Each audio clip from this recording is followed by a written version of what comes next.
Hi, and welcome back to the Red Zone Warriors Fantasy Football Show. I am your host, Rob, the Commish Smith, here along with my co-host, Jim, the Jimmer Kiernan, and our resident Lions fan, as always, Jay Cushman Corso. How we doing tonight, guys? Woo! Yay! Stellar. Yay. Nice. All right, guys. Remember to tweet us all your fantasy football questions at Red Zone Warriors. A lot of keeper decisions are having to be made here in the next 30 days or so. We're actually we took some snippets from Reddit. We're going to be answering some keeper questions here on the air at the end of the show, so stay tuned for that.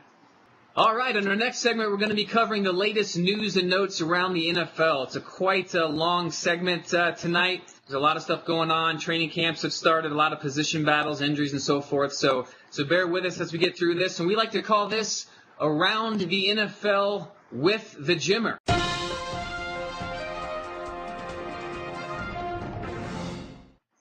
Over to you, Jim.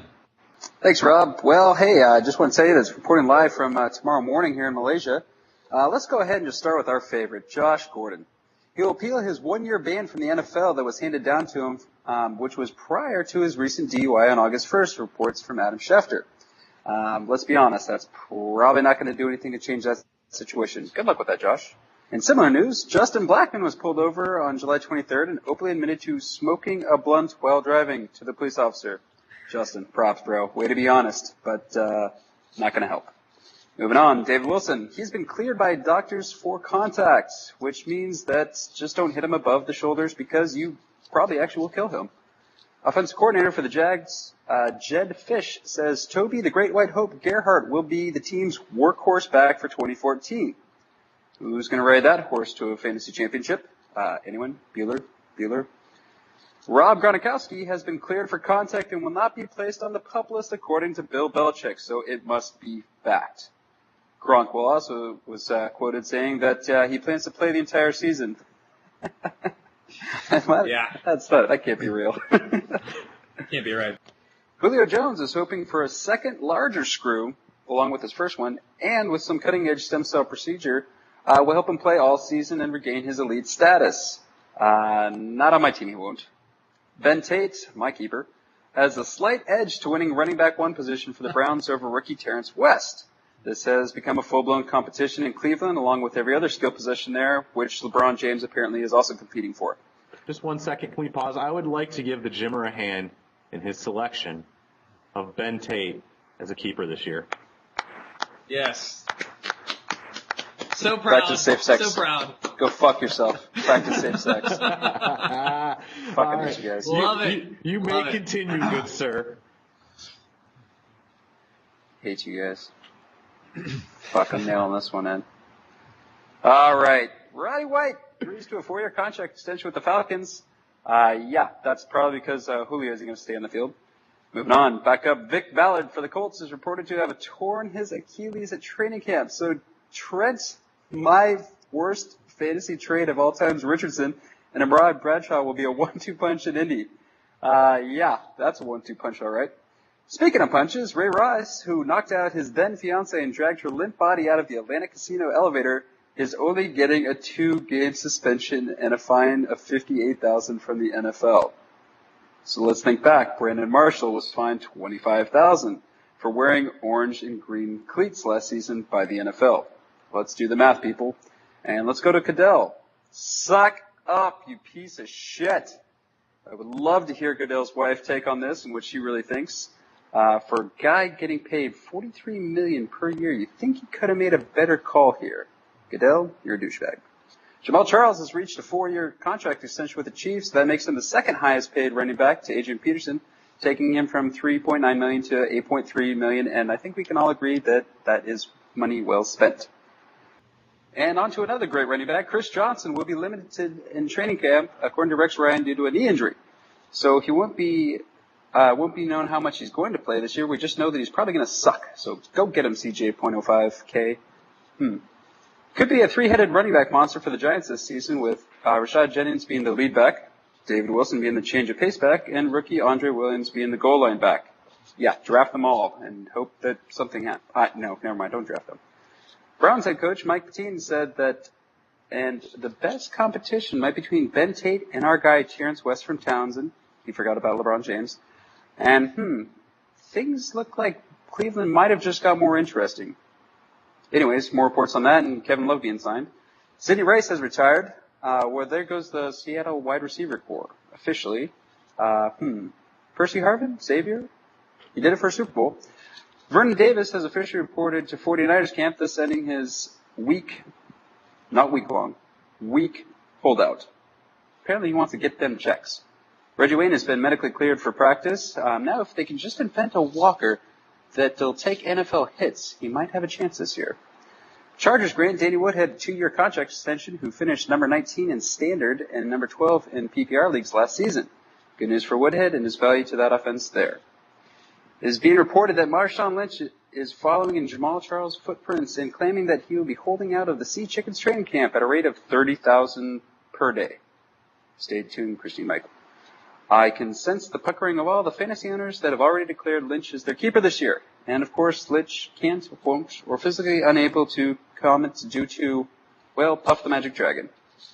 We'd like to end this one on a sad note. Demaryius Thomas's grandmother, who raised DT, has recently passed away. Our sincerest condolences, and DT, I apologize for this, and hopefully we get to see you back in training camp, and wish you and your family all the best. Back to you, Rob. Absolutely. Sincerest condolences there, DT.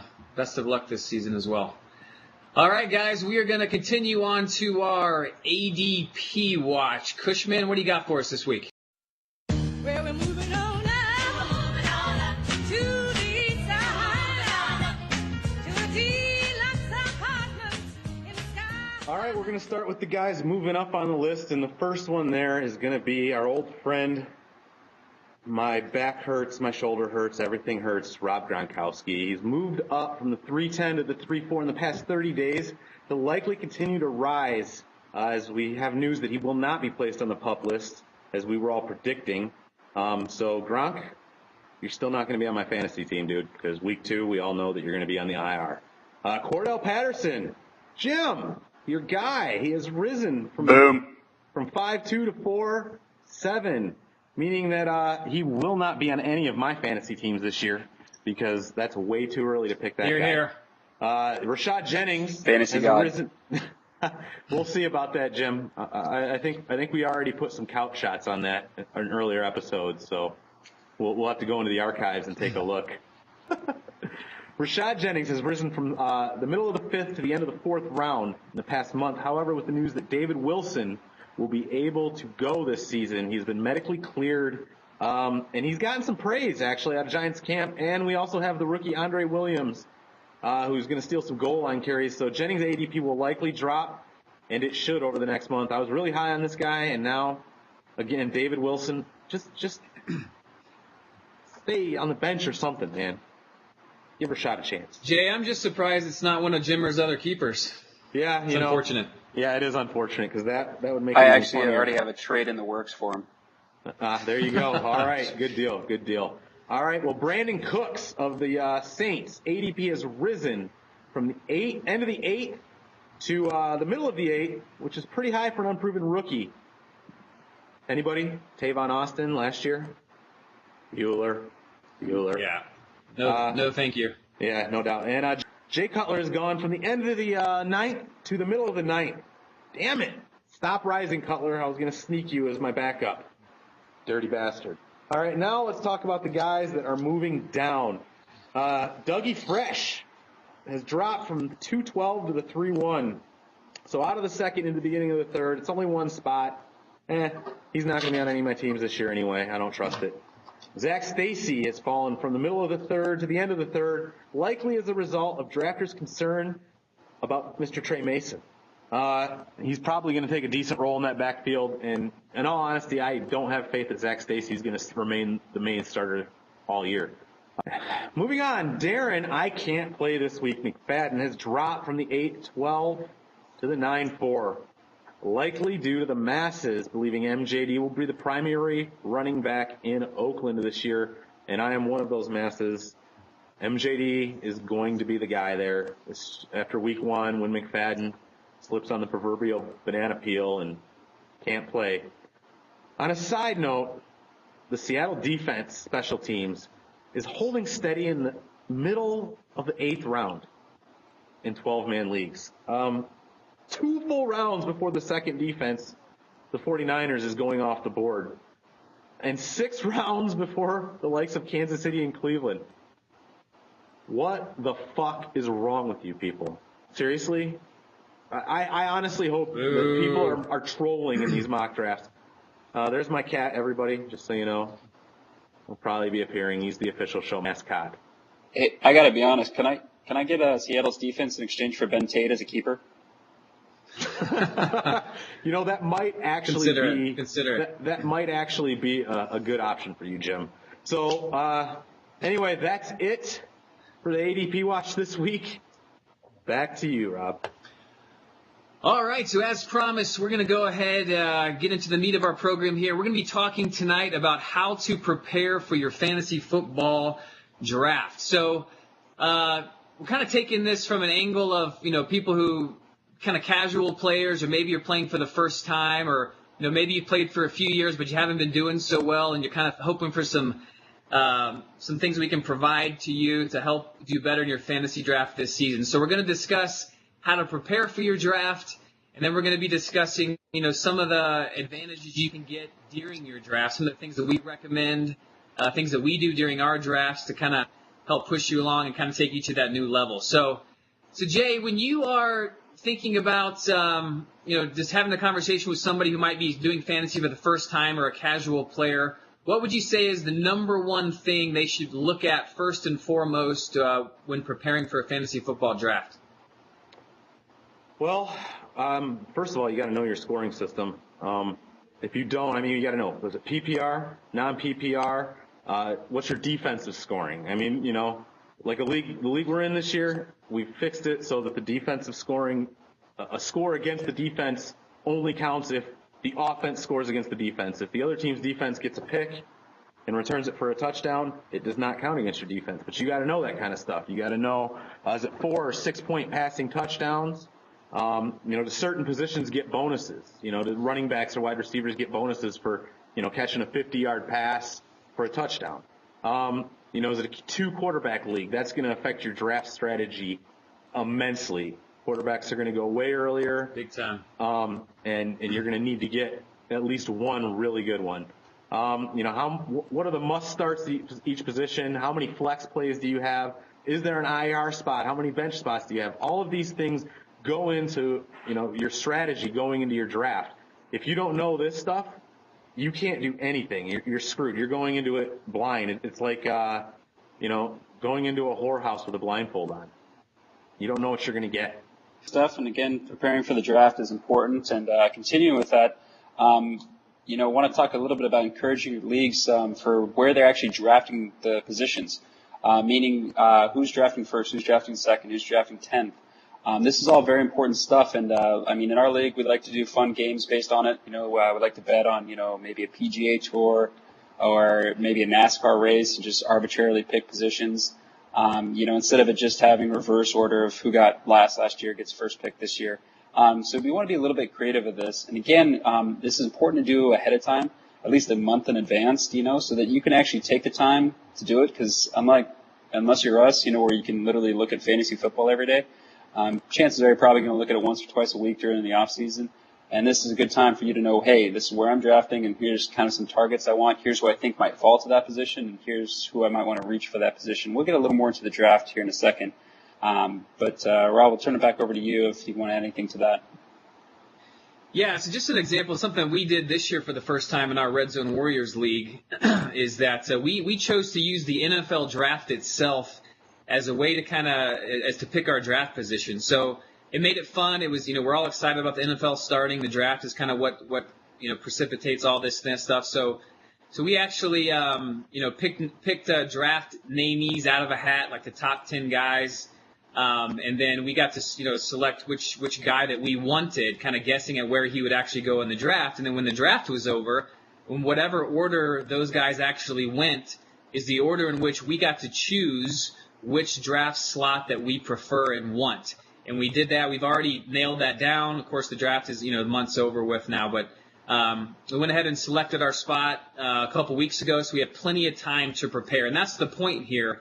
If you guys are picking your guys, or you're getting your draft slots, the day of the draft or a few minutes before or a week before, it just doesn't give you much time to prepare. And if you're one of the guys who puts more effort into your league, it's only going to give you a competitive advantage to know your spot ahead of time. And we'll get more into that and the reasons why that's beneficial moving forward here. Another thing I would add to this, in addition to, again, knowing your scoring system inside and out, finding out your draft position as soon as possible prior to your draft, is, create your own rankings. I mean, if you're really into fantasy, this is something I really highly recommend. You will learn a ton from this. And if you have a little extra time, it doesn't take all that much time, but go ahead and create your own rankings and then tier them out. You'll hear us talking about tiering here quite a bit. One of the things you can do is you can just start by you got to have a baseline somewhere. It'd be too hard to start from scratch. So go ahead and use last year's final point standings as your baseline. You use plenty of sites that you can download this stuff and get it into an Excel document or whatnot. And then you start to move the guys up and down based on a variety of things, such as if guys change teams, coaching changes is pretty significant in how their offense is going to be run. Free agents that were added to certain teams or guys that moved around.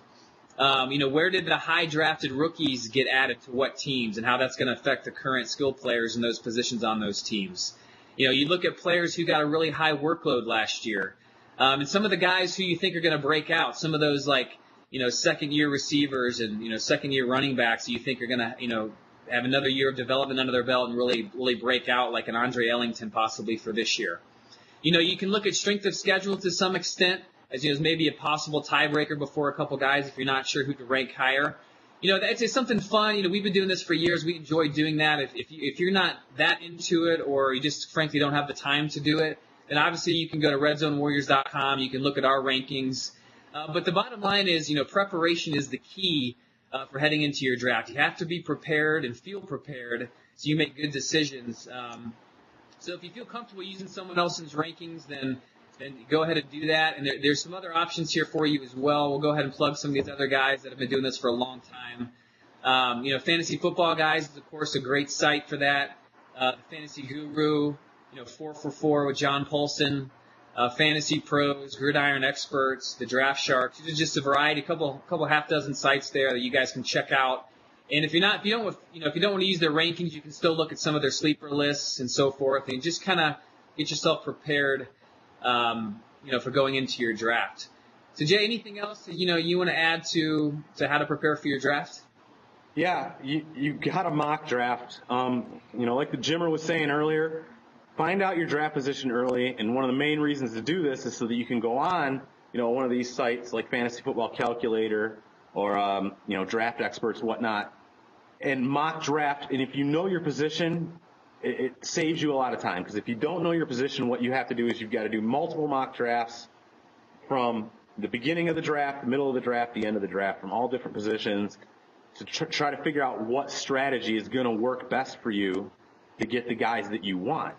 So you're looking at, do I got to do running back heavy at the beginning, or wide receiver heavy, or tight end early? Do I want to get a quarterback stud in the early rounds, which, by the way, you should never, ever, ever, ever do?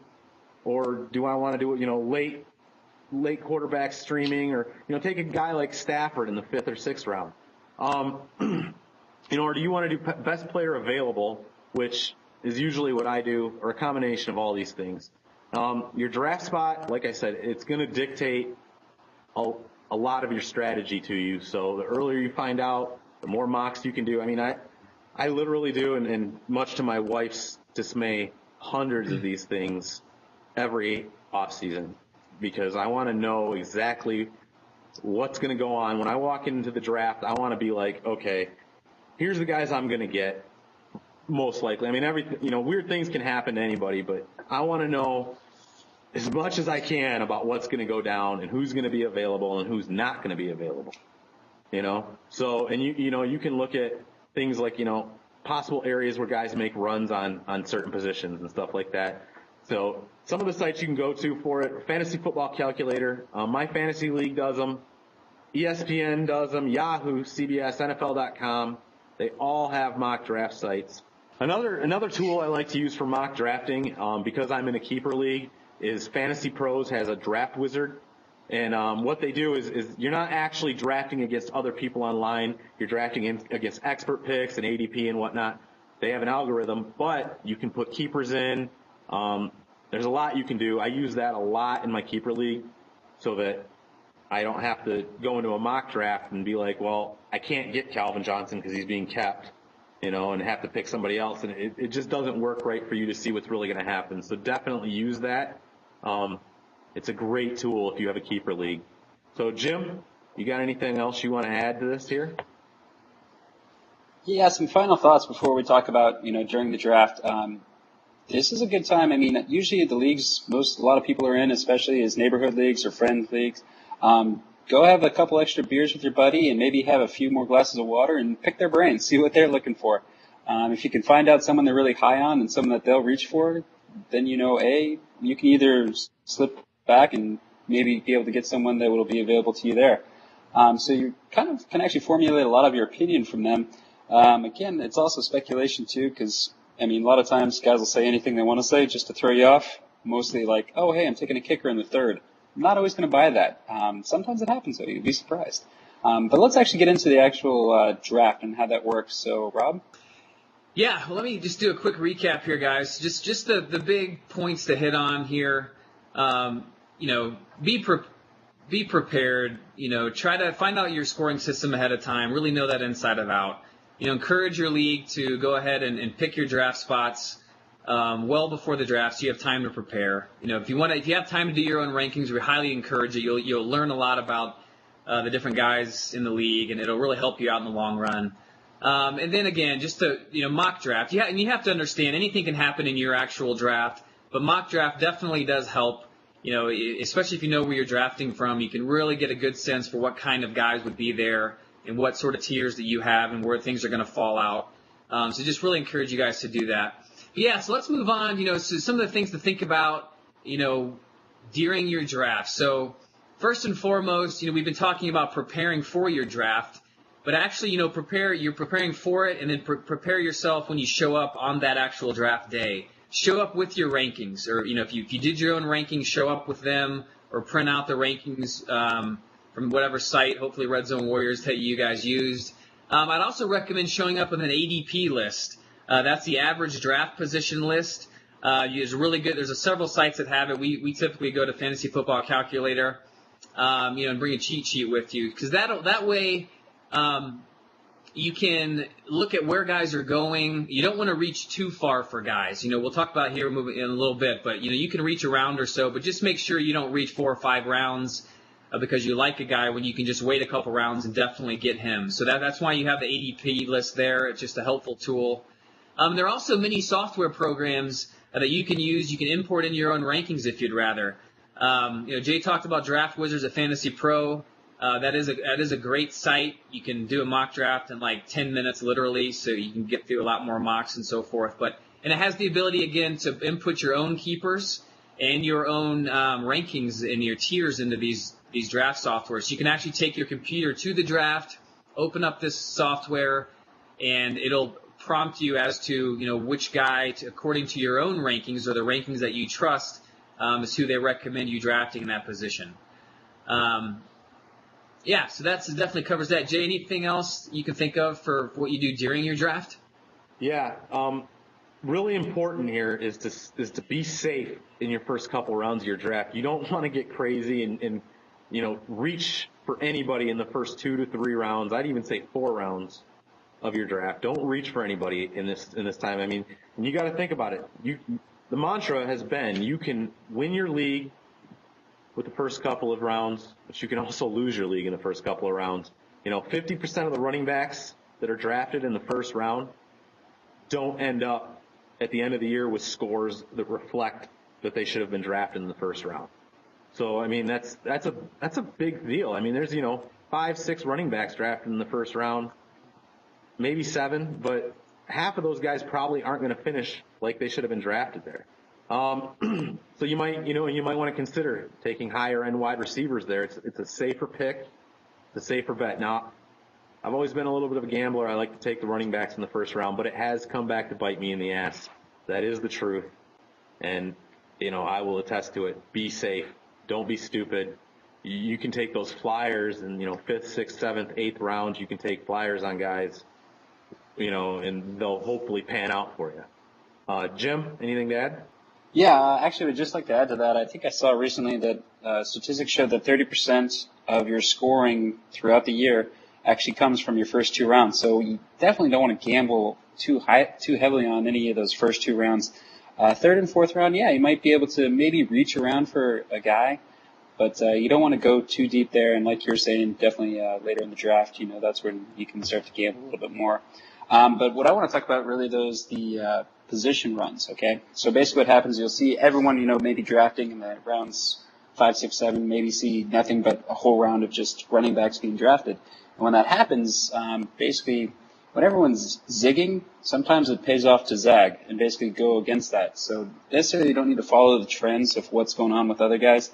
And sometimes by you going ahead, you can pick up that wide receiver that everyone else, thought they could wait another 2 rounds to get, but they wanted, but you got them instead. So there's just something to kind of consider. If you plan on waiting on a QB and tight end, make sure to keep track of how many of those other guys have drafted one. So, definitely keep that in mind. Obviously, there's the marquee 4 or 5, quarterbacks, and if obviously those are all gone in the first 3 to 4 rounds for some reason, then, you got to obviously keep an eye and say, okay, well, I'm going to streamline quarterbacks late, but make sure that you get a steady top 10 guy you think, usually by around 9 or 10, they can be available. So, Rob, Yeah, absolutely. You got to pay attention just to what those guys are doing, how they're drafting, what positions they've already attained that they may not have to think about for several rounds, and that'll help you decide, when you're going to pull the trigger on those various positions, especially the positions of which you only have to start one. That's the quarterback, the tight end. Defenses and kicker, of course, you're going to wait on that, but definitely pay attention to that. And as Jay said earlier, again, you really can't win your league in the first couple rounds, but you definitely can lose it. So play it safe. If you have a top 4 pick, 5 pick, those running backs, you're pretty much a must. But after that, it's really wide open this year. So maybe think about going with a wide receiver. They have a much better retention rate for finishing in the rounds of which they are drafted, especially those upper echelon guys in the first couple rounds. So, but I think the biggest message here, is you have to be flexible. You can do hundreds of mock drafts like Cushman and I do and so forth. And you need to have a general plan, especially if you know what position you're drafting from. Like if you have a top 4 pick, like I said before, likelihood you should be drafting one of those stud top running backs. But after that, it's pretty wide open. Do you go Jimmy Graham? Do you go Calvin? Or do you run the risk of, picking some other running back that may or may not finish in the top 10 at the end of the season? But be flexible, because what happens is, and we've done this numerous times and been doing this for years, is that, if you have a concrete plan, in all likelihood, when you get to your actual draft, not a mock environment and so forth, somebody's going to do something different or weird that you weren't expecting, and now all of a sudden you get flustered and you make a pick that you do not feel good about. That happens in every draft, every year, all around the country, and don't let that be you. So be flexible, have a general plan, but if somebody falls to you or drops to you, snag them up. If you can follow your plan for a while, that's great, but something's probably going to change or you have to alter that. And please, dear God, wait on your defense and kickers. Don't be the guy that drafts Seattle in the frickin' middle of the 8th round. That is just ridiculous. Defenses change all year to year, big time. For example, we have a pretty standard defensive scoring league in our league, Red Zone Warriors, and actually Kansas City finished ahead of Seattle this past season. So, don't pick them in the 7th round. Wait. If you want to reach a round or two, wait. Maybe draft a defense in the 10th round at the earliest. But please wait on that. And don't pick a kicker till the end of the round. It's just those guys are a dime a dozen and makes no difference. So don't make that mistake and be that guy. Yeah, absolutely. Kickers and defenses, if you are drafting Seattle in the 8th round and you're in my league, I am laughing my ass off while I'm taking a wide receiver that's going to be a freaking – you're absolutely doing a couch shot. Absolutely. But I'm going to be laughing at you the whole time while I'm taking a wide receiver that's going to be a flex play. So moving on, let's talk about bye weeks for a second. You should not be paying too much attention to bye weeks. I mean, obviously don't draft all of your starters on the same bye week. That probably wouldn't be great. But you don't really need to pay attention to it, all right? You want to draft the best team possible. That's your goal in the draft. You want the guys that you feel are going to put you in the best position to win a championship, because that's what we're all here for, is to win championships, get paid, or get the trophy, laugh at your buddies, do whatever it is you get to do. So if you have 2 really bad bye weeks, it's not a big deal. That's a couple losses, and you know what? Maybe, just maybe, you're going to meet up with somebody that's got those same bye weeks, and they're going to be in a bad position. I've done that with the commish a couple times in our league, where we meet up the one time a year we play each other, unless it's the playoffs, and both of us have our worst bye weeks of the season. So we're playing like freaking no-name quarterbacks and a no-name running back and a wide receiver that may or may not even be playing that week, and it's usually a very low-scoring affair. So don't worry about your bye week. It's not a big deal. You can always mess around on the waiver wire later. The only thing I would say about bye weeks that you might want to watch is, like last year I drafted a tight end, and then I ended up getting Gronkowski in the 7th round because he was injured, which I'll never have him on my team again. But anyway, I had Cameron and Gronkowski, who happened to have the same bye week, so I was basically forced to trade Gronkowski off or drop him, which I wasn't going to drop him. So, yeah, Rob ended up with him. Cocksucker. Sorry. There's a little frog in my throat there. Yeah, something I'll add there is absolutely. I literally do not even consider or look at bye weeks when I'm drafting. The only time to look at that, I don't care. And in fact, if I had all my starters out for a week, so be it. I get my butt kicked 1 week and I have my whole team at full force for the rest of it. So I really could care less about bye weeks. But like Jay said, if you're going to back up a player, and I would say especially a quarterback, if you're going to do a 2-streaming quarterback thing and you're going to wait, you're going to grab a Cutler, and a Russell Wilson or whatever, that's the time that you have to make sure they have a different bye week. Because if they have the same one, having a backup does you no good during your starter's backup. If somebody gets hurt or something, that's a different scenario. But that's really on those guys where you only have to start one, which again would be the quarterback and the tight end in this respect, because we don't care about the defenses and kickers and so forth, is just make sure those guys don't have the same bye week, because you're defeating the purpose of drafting a backup, which is primarily for bye week issues, more so necessarily than injuries, so forth. So Jim, do you have any thoughts about, I mentioned earlier, you don't want to reach too far for guys, and that's the reason you should have an ADP list. What are your thoughts about reaching? What would you tell our listeners, pros and cons there about when that's too much? First, it's like dating. Always go up, all right? No, not really. But anyways, thing about reaching is especially if you're picking at the turn. So either you got the first pick and, or the first pick or the 10th pick, you can have those 2 picks in a row. You gotta be kind of mindful, and you kind of want to have to maybe reach for a few guys, because you just don't know if they're going to fall back to you, 20 picks later. So that's something to kind of keep in mind, and that's something that can either be helpful or not. And that also kind of, what I was talking about earlier, starting the trends. You'd be surprised how often the turn actually sets the trend for the next round or two. So I think I think it's pretty dumb to reach more than, 3+ rounds for a player that clearly on the ADP is, just, they'll be there, in another round or two. So, don't ever try to reach more than 3+ rounds, even if, you're like me and you're just super high on Ben Tate. You don't want to take him in the 2nd round. And, by the way, we did make our keepers quite a while ago. So yes, thanks Jay, for the slow clap there. I'm going to see how I can actually just physically drop him. So anyways, with that, I'll turn it back to you guys. Yeah, absolutely, man. That's a great point.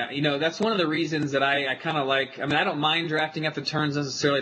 It's nice to get those back-to-back picks, but you have to be really cognizant of what's going on, and you do have to reach at least a round ahead of time quite often to make sure you get the guy you want, because you have no idea the runs or what's going to happen, when you have to wait 20 picks for it to get back to you. But if you pick in the middle, if you draft in the middle, it's not as big a concern, because you're able to benefit from other people's mistakes, guys that drop to you, and you just kind of feel more involved in the draft. because you're picking out of the middle. So that's just a little tidbit for you. Another thing I would suggest is to print off and have an updated list of the backups and or handcuffs with you. So go to one of the websites, make sure it's a recent. All right, what is that site that we use? It's ourlads.com, I believe. Yeah, our OUR lads, LADS, OURLADS.com. They have the most updated depth charts you're going to get. Yeah, go ahead and get those depth charts. Print out an article, maybe fantasyguru.com or something about handcuffs. A lot of people, it's a mixed feeling about whether they like handcuffs or not. But if you feel like you want to back somebody up, one of your studs at least, make sure you have a list so you know who that guy is. Then you can check your ADP and kind of get a sense for where they're going, and you can draft those guys in later rounds. And also, this is really important too, everyone. Please, make a list of flyers. Guys with high point ceilings that you can target in later rounds. Especially running backs. Running backs aren't really that deep. There's a lot of injuries. Like we talked about, 50% of the guys that even drafted in the first round don't actually put out first round production. So you need to have a list of guys, both running backs and wide receivers, that you believe could step up big time. Maybe it's the second year for them. They're going to break out, or maybe it's just a handcuff behind a certain player's stud or something. Like Terrence West, for example. The guy who's going to be taking over for Ben Tate, if not at the beginning of the season there, Jimmer. In Cleveland, or Devontae Freeman in Atlanta. Guys like that, and even deeper guys that you want to pinpoint and draft and have kind of highlighted in your tiers to draft in later rounds that might get a lot of touches if something goes right for them. That's huge, and that can win you a fantasy championship by getting these guys in later rounds that are going to ultimately either be a starter when they take over in Cleveland like Terrence West, or they're just going to get a big chunk of a timeshare and ride them to fantasy victory. As if you're not watching us, the Jimmer's flicking me off live here. So, so that's kind of things I wanted to touch on there. All right. Well, I'm gonna go ahead and bring us home here on what to do during the draft. All right. So here we go. I want you to be aware of what your other league mates are doing and what their position needs are. All right. So what we're talking about here. Say you're picking from the 11 hole, or as Jimmer would rather we said the 11th spot because the word hole makes him uncomfortable apparently. I don't know where the 11 hole is. Dude, you're in Malaysia. You're going to find out soon. Soon enough. Soon enough, man. All right. So look. So say you're picking from the 11th hole. All right. In the 9th round, the only other team that doesn't have a quarterback yet is picking in the 12th hole, and the last quarterback that you feel comfortable picking and having as your quarterback is the only one left on the board. Now, he's going to pick him. You've got to take him. You can't wait around for him. All right? You're not going to get him. Now, alternatively, if you're picking in the 8th hole in the 7th round, and the only other player without a starting quarterback is picking from the 5th hole, and he didn't grab a quarterback, you can wait because you're going to pick in the next round before him. So these are things you have to be aware of during the draft. You've got to have. That's why we suggest using the Fantasy Pros Draft Wizard software. Their Draft Wizard is amazing because you're keeping track of every pick. You're looking at the draft board. You're looking at everybody's team, who they've got. You can actually click over and look at just their roster. So you can know exactly how many quarterbacks are taken, everything's there.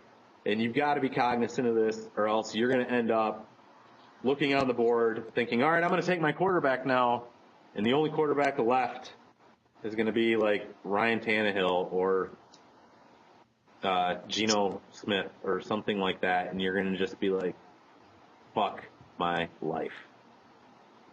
So, no, that's a great point, Jay. I mean, you really have to it's really important, guys, to pay attention to what's going on in the draft and who's taking what positions. We've kind of hammered this home, but, we just want to continue that.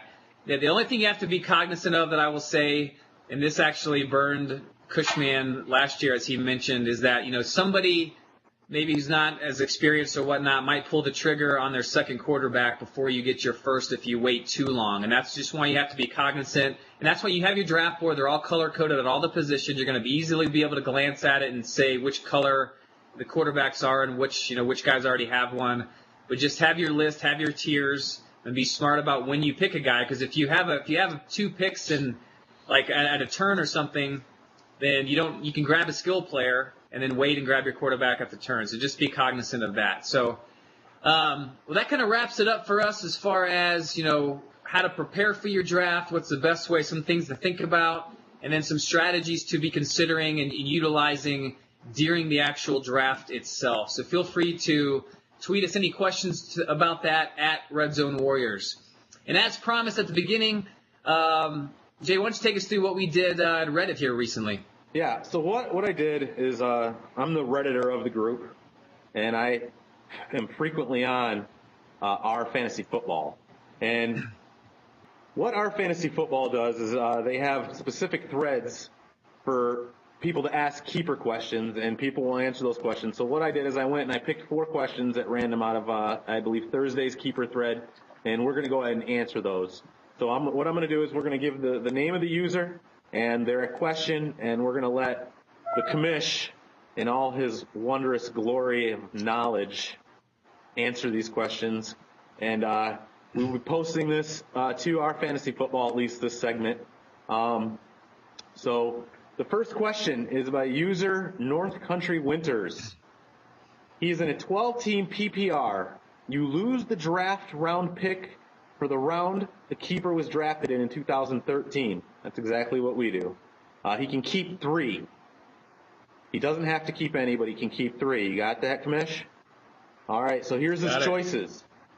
He can keep LaShawn McCoy in the first, Aaron Rodgers in the second, Reggie Bush in the third, Randall Cobb in the fourth, Antonio Brown in the fifth, or Gio Bernard in the sixth. And what he wants to know is, does he take Shady, Gio, and Brown, or Cobb, Brown, and Shady? Based on drafting value, he's leaning towards Brown, Shady, and Gio. Any input is appreciated. So, Rob, take it away. Yeah.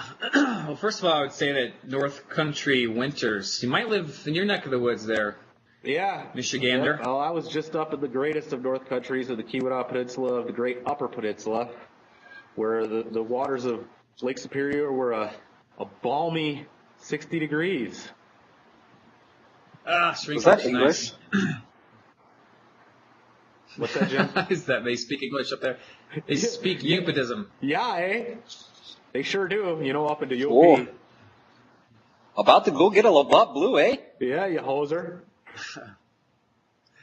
All right. Well, I would say I actually totally agree with the Reddit user here. I would take Shady in the first, Brown in the fifth, and Gio in the sixth is definitely the way to go. I mean, Shady, is a top 2 overall pick across the board, and he could still potentially have value for North Country Winters depending on where he's actually picking in the draft. That's another reason we ask people to decide to learn where you're going to be drafting. If this guy's picking 10th, 11th, 12th, or whatever, he's even getting value in the first round for Shady because he's going 1 or 2 overall. So I would keep him regardless. If I'm picking first, I would still keep Shady in the first round. Rodgers, ixnay him right out of the gate. I mean, if you look at current ADP, and again, that's why it's important to look at ADP, Rodgers is going at the beginning of the third, so he's not getting any value there at all for having to keep him in the second. And quarterback is so deep right now, you have to look at position scarcity, and we do not recommend in any situation keeping quarterbacks as keepers, especially in early rounds, unless you're in a 2-quarterback league or something. I'd say Reggie Bush doesn't give him any value at all in the third. I believe, and we believe here at Red Zone Warriors ranking, that Gio Bernard's going to outscore Bush anyway, and you get him 3 rounds later as a keeper over Bush. So that's a no-brainer for me to keep Gio over Bush there. Cobb is a good second-round value, but Brown is not only a better point producer, as he showed last year, but he's even a better value in the fifth at 3 rounds of value over Cobb. So although we all high on Cobb, Brown is going before him, and you're getting him even better value than Cobb. So that's definitely the way to go. The only other option to consider is to potentially put Shady back into the pool if you are picking first. And the reason for that is you put him back in, you go ahead and keep Brown, Gio, and then I would add Cobb to that mix. So go ahead and keep those three guys at their good value, and then you simply redraft Shady with your first overall pick. So that's definitely what I would do there in that situation there, North Country Winters. Well, good point, Robs. That even proves that even I can agree with the retarded monkey from time to time.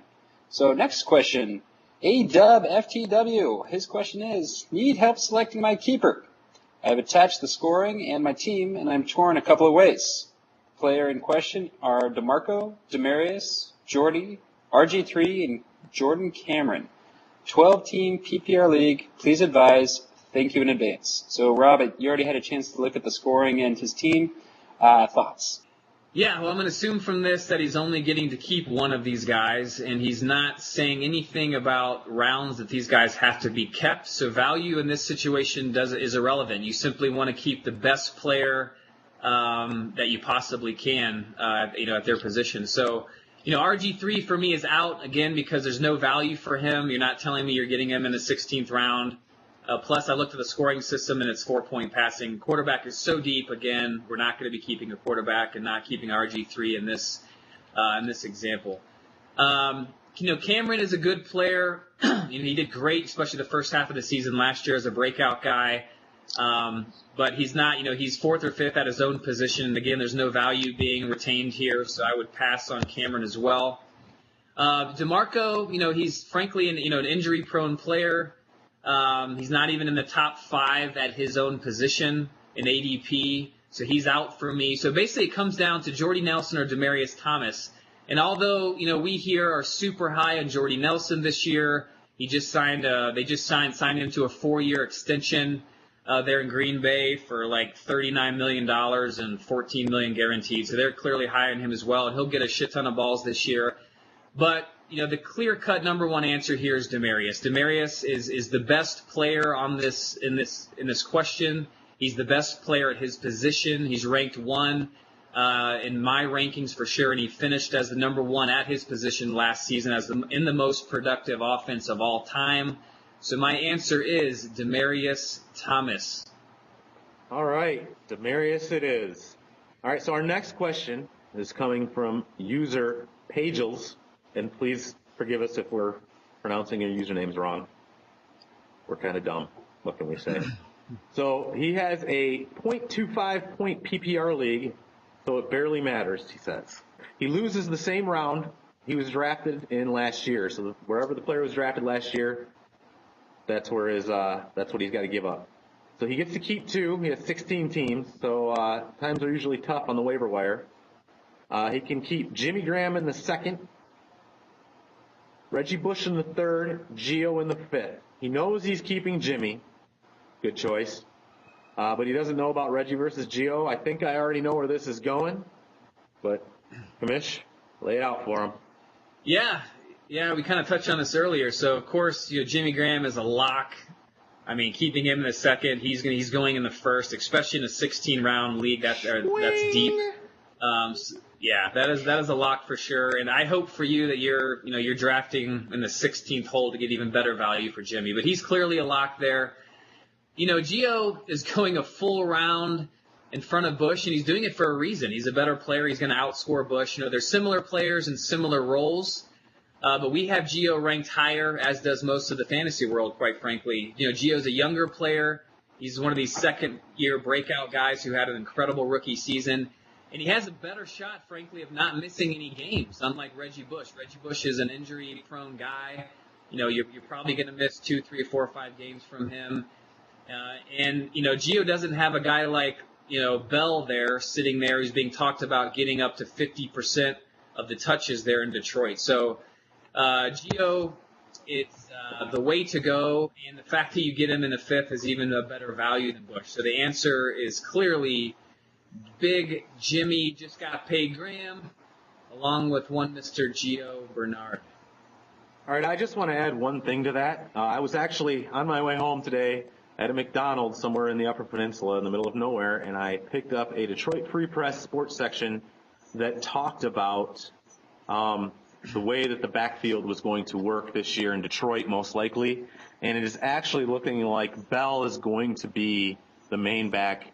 Bush is going to be used more like he was, surprise, surprise, back when Joe Lombardi was his offensive coordinator in New Orleans, where he barely got 100 touches a year as far as rushing, but was used more as a receiver out of the slot or a receiver out of the backfield.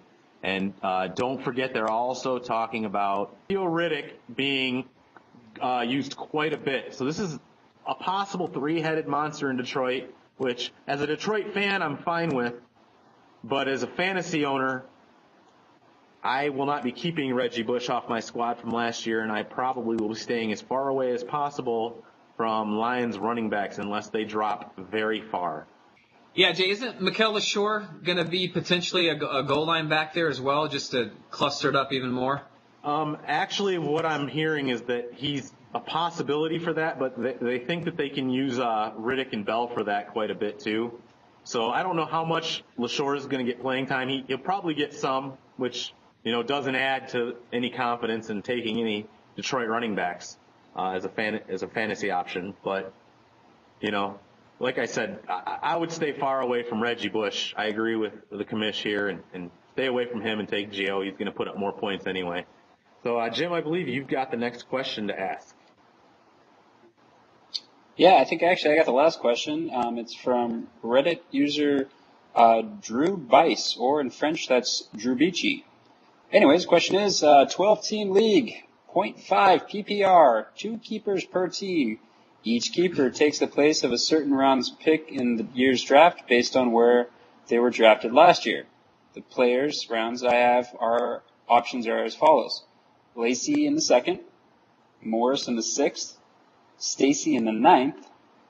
I'm believing this is Julius Thomas in the 9th, Kaepernick in the 10th. I have the 10th pick in a snake draft. So I already know this is draft position. Good for you. Starters go as follows: 1 QB, 2 running backs, 3 wide receivers, 1 tight end, 1 defense, 1 kicker. Several solid keeper options. What would you do? Thanks in advance. All right. Well, he's got kind of a standard 12-man league here. Half point PPR. I frankly don't know why people do that. I would just either go none or go a full point. But it doesn't have a whole lot of effect on this decision for me. Too much. But again, you get 2 keepers. So we are never. I've been hammering this home. We were never going to advise you to keep a quarterback because the position is just so deep. Unless it's a very unique scoring system or it's a 2-quarterback league. Just do not do it. Kaepernick, even though you're getting him in the 10th, I mean, you're drafting him probably in the 8th or 9th. You're not, so it's not even much value. There's just no reason to do that. So he's out for me. Julius Thomas is a must. He's a must in the 9th round, hands down. Julius is probably going, when Gronk comes back and the ADP switches around, Julius might go in the early 3rd. You're getting a ton of value for him. He's a stud at the position. He's going to set you apart every week unless you're playing the Jimmy Graham owner that week. So he's definitely a must for me. Stacy is a good value in the 9th, but his role isn't cemented, as much as some of the other running backs on this list. And I doubt you can keep 2 players in the same round. You mentioned both him and Julius go in that same round. I doubt your league would even let you keep 2 keepers in the same round. But regardless of that, he's also out for me. So it comes down to Lacey in the 2nd or Morris in the 6th as your keeper. And that's probably one of the main reasons you asked this question, because that's kind of a tough call a little bit. From where you are picking, out of the 10th spot, that's 8 spots of value, or picking Lacey, in the 8th, that's 8 spots of value. In the 2nd round at your pick for Morris, and it's a little over 2 rounds. In a 0.5 PPR, it hurts Morris, a little bit. He's not a guy who catches a lot of balls anyway, so, I wouldn't worry about that too much. He's a super solid back. He's consistent. He'll get a lot of yards, get a lot of goal line carries. Last year he actually played really, really well. He was just on a really bad Redskins team that was always losing, and he wasn't able to close out games in the 4th quarter like he was the year before. and get a lot of those extra yards and so forth. So it was nothing against him. He's a really good guy. We're really high on him this year.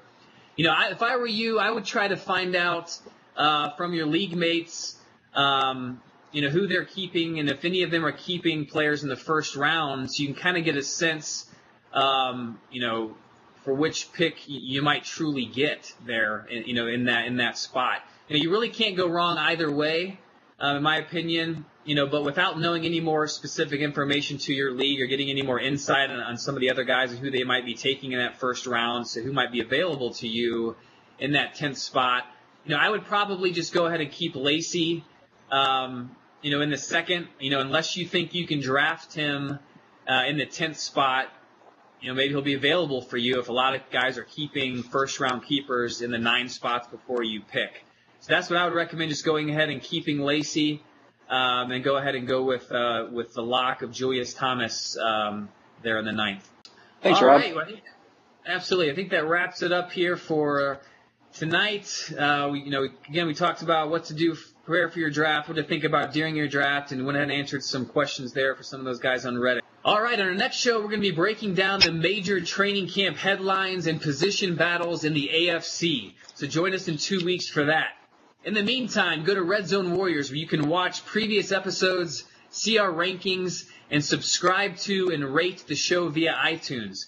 And don't forget to follow us on Twitter and tweet us all your fantasy football questions at Red Zone Warriors. So for the Cushman and the Jimmer, I am Rob the Commish Smith, and remember, if you are taking a fantasy off season, you are already losing. And we'll catch you next time.